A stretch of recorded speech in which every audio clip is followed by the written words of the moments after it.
దుర్గం చెరువు ఆక్రమణలపై హైడ్రా చర్యలు చేపట్టింది. దుర్గం చెరువులో ఆక్రమణలపై హైడ్రా అధికారులు విస్తృత తనిఖీలు నిర్వహించి మాదాపూర్ ఇన్బార్బెట్ మాల్ వైపు దుర్గం చెరువులో సుమారు 5 ఎకరాల ఆక్రమణను తొలగించారు.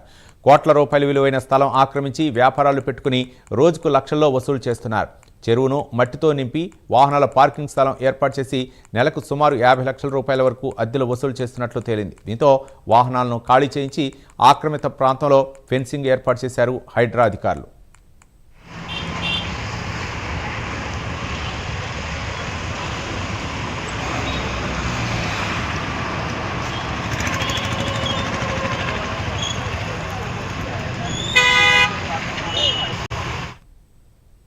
ఒకప్పుడు 160 ఎకరాల విస్తీర్ణంలో ఉన్న దుర్గం చెరువు ఆక్రమణల కారణంగా ప్రస్తుతం 116 ఎకరాలకు కుదింపునకు గురైనట్లు హైడ్రా గుర్తించింది.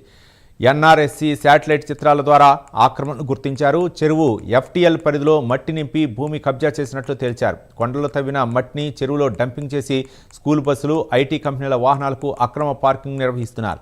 భూమి రికార్డులు లేకుండానే పార్కింగ్ వ్యాపారం చేయడంపై స్థానికులు హైడ్రాకు ఫిర్యాదు చేశారు. దీంతో అక్రమ నిర్మాణాలను కూల్చివేయడంతో పాటు వాకింగ్ ట్రాక్ నిర్మాణానికి అడ్డుగా మారిన ఆక్రమణను తొలగించింది హైడ్రా.